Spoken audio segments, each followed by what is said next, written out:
it's Alice, and today it is time to wrap up the books I read in August. The first book that I finished this month was The Maidens by Alex Michaelides. This is a mystery thriller, and it's about this group therapist who lives in London who ends up going to Cambridge because her niece is a student there, and a woman is found murdered in the woods close to campus, and this turns out to be one of the niece's friends. And so this woman goes there to support her niece. And when she's there, she becomes convinced that one of the professors at the school is responsible for the murder. And this professor is sort of known for having a group of young women around him all the time who refer to themselves as the Maidens. I made a whole reading vlog all about this book because it was one of my most anticipated releases of this year, and those of you who watched that vlog will know that I have very mixed feelings about this one. There are certain aspects of this book that I adore. I love the academic setting, I really liked getting to read about Cambridge, and I love the idea of getting to read about a secret society. And there are moments in here that are really suspenseful, and I was very invested in this book, and even though I didn't end up loving it, I had a very enjoyable reading experience with this. That being said, there are other parts of this book that didn't work as well. I especially struggled with the main character. I felt like she was kind of unbelievable, and it was really difficult to understand her motivation sometimes, and I think she could have used some work, and I think maybe in general all of the characters probably could have been a lot better. A lot of what is set up throughout the build-up of the story kind of ends up not meaning anything, and there was so much in here that was left unexplored. I felt like the ending was rushed and it felt kind of unfinished, and there was just so much that we didn't get to know, and it's such a shame because this had so much potential. I would be lying if I said that I wasn't a little bit disappointed with this, but there were parts of the story that I did like, and I had a good time reading it, and I had a good time making that vlog. So I feel like this was alright. It was good, but not great, and I gave it a 3 out of 5 stars. It's a very difficult book to rate for me, so I just landed in the middle. Secondly, I read Wild Journeys by Bruce Ansley. This is a nonfiction travel book in a way, I guess, and it's all about different famous and infamous routes and journeys and passages that have been taken in New Zealand. So we explore all of these different places and different routes, and we get to read about why they're important and the people who went on these journeys, and the author goes on the same journeys, and it's just all about New Zealand, basically. I bought this in this lovely little bookshop in Auckland a few years back, and I have such good memories of finding this book and picking it up and bringing it home, and I'm really happy that I finally got around to actually reading it. In each chapter of this book, we get to read about a different part of New Zealand, and we get to explore different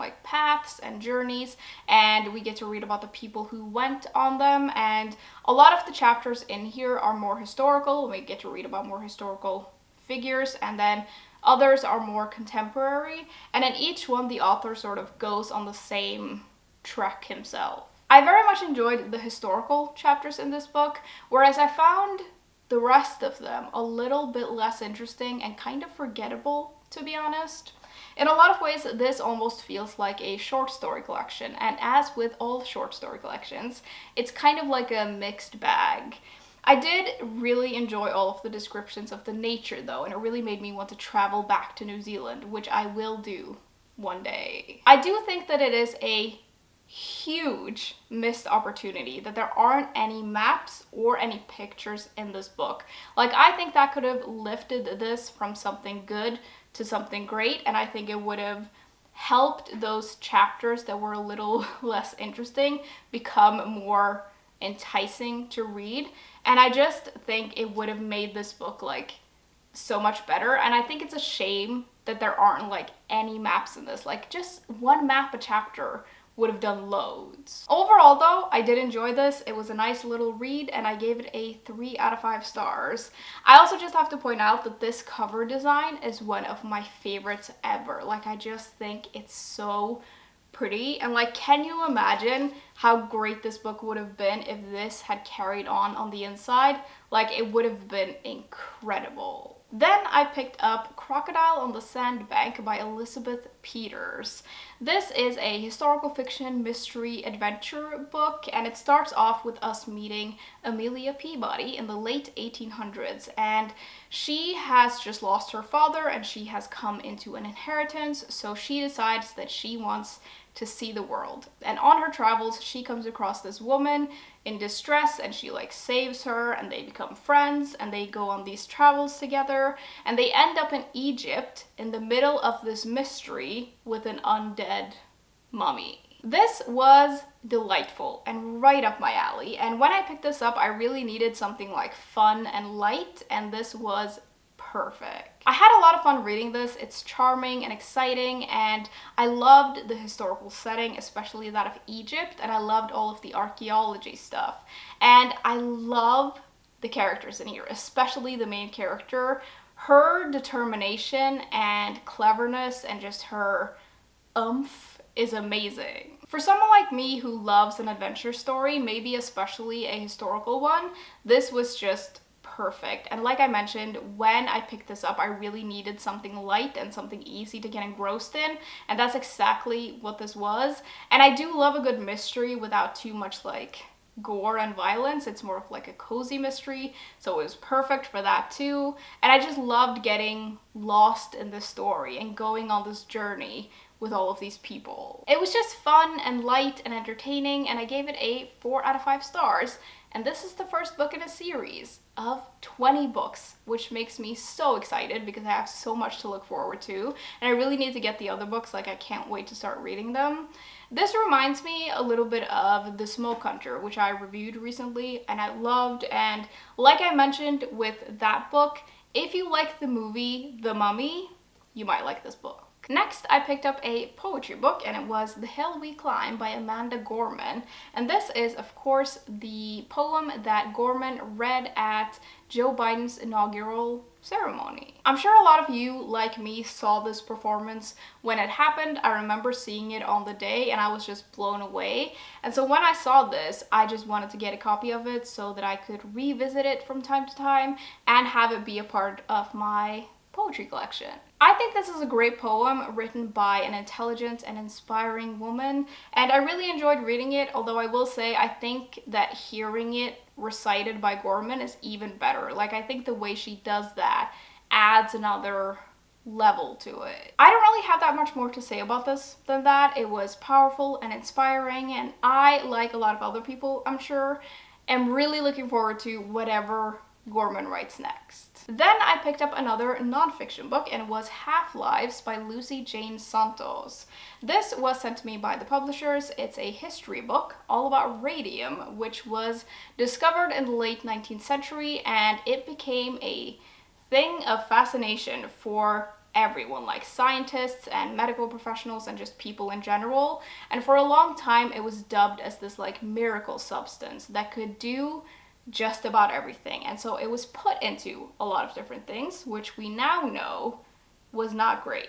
I thought this was quite interesting. I think that the history of radium is fascinating, and this dives into all of it. And I feel like I learned quite a lot. This touches on all aspects of the substance and its history, from its discovery to the belief that it was a miracle cure, to us finding out that it's actually radioactive in a really bad way. And I really enjoyed all of it. I thought it was very interesting. I also really liked all of the pictures that's in the middle here, and I ended up Googling quite a lot as well while I was reading this, which I feel like is a very good sign. Now, although I really liked this, it wasn't the kind of nonfiction that like really pulled me in. Like, it was a little bit of an effort to get through. I personally think that the chapters are a little bit too long. I think that it could have been broken down a little bit differently maybe, or maybe shortened. I don't really know, but it was a little bit of work to get through. It's not the kind of nonfiction book that you get like sucked into, if that makes sense. I do think it does a good job of like explaining everything in a way that's very easy to understand, though, for someone like me who doesn't know anything. Overall though, this was quite a good book and I liked it and I gave it a 3 out of 5 stars, and it's perfect for anyone who is interested in the history of radium. Second to last, I read The Chrysalids by John Wyndham. This is a classic science fiction dystopian novel and it's set in this post-nuclear apocalyptic world where we meet the society that are determined to keep themselves the pure image of God and weed out anything that is considered abnormal. So anyone who are considered mutants are banished from this place. Some of these differences are harder to spot than others though, and the son of one of the wealthiest and most powerful men in the area is finding it harder and harder to hide his secret. This was a great read, just as I had expected. It's my third book by Wyndham, my favorite being The Day of the Triffids, and I feel like this comes in at a close second, I feel. I absolutely loved seeing the community in this book and getting to know their religion and how they do things, and I loved seeing, discovering what's happened to this world. I really enjoyed reading about the main character and seeing him grow up and come to terms with himself and seeing what happened to all of the people around him. We only see the story from his perspective, but he has a very special kind of perspective, which expands the world a little bit, which I felt worked really well. I think Wyndham is really good at making post-apocalyptic and dystopian worlds. The way he creates them is kind of subtle but also really impactful, and there's always something in these books that really make you think. I think this is a well-written novel and it's perfect for anyone who enjoys these kinds of stories, and I gave it a 4 out of 5 stars. And now I kind of want to go read the rest of Wyndham's books because they're just so good. Lastly, I read Caravaggio by Jill Lambert, and this is an art book all about this revolutionary painter of the Italian Baroque. This was really interesting. I mentioned in a recent video that I really want to learn more about art history and different classical painters and artists, and I picked this up because I thought it would offer a little bit of insight into the artist, which it does, and it offers insight into the world he lived in and his paintings, which is perfect for me because I know just about nothing. I really didn't know a whole lot about this artist when I went into this. I only knew of some of his paintings, and I feel like I learned a lot from this.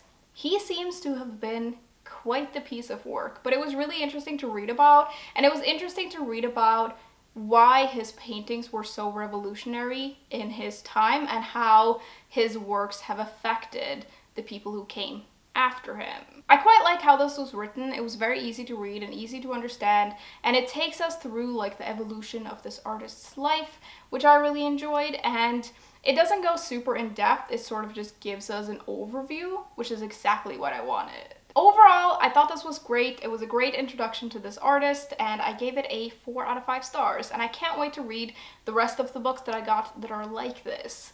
Now, speaking of these types of books, I would love to know if any of you have any recommendations for books like these about art history and different classical artists. I'm not super into modern art, so it would be more art history books probably, but preferably with a lot of pictures because I think that makes these kinds of books more interesting. So if you have any recommendations for those types of books, please do let me know. I thought, because it's my birthday in, I think, a week when this video goes up, I would get myself some of these types of books because they're usually a little bit more on the expensive side. And I'm turning 30 this year, which is crazy. I don't know how I got here, but I'm leaving my 20s behind, which gives me anxiety, but it feels like a good excuse to get some new books, you know? So I figured I would dampen my anxiety by buying things. Okay everyone, those are all the books that I read in August and all the books I had to talk about today. I would love to know what you all have been reading lately, and as usual, links to my Patreon and other social media will be in the description if you're interested, and I will see you soon. Bye!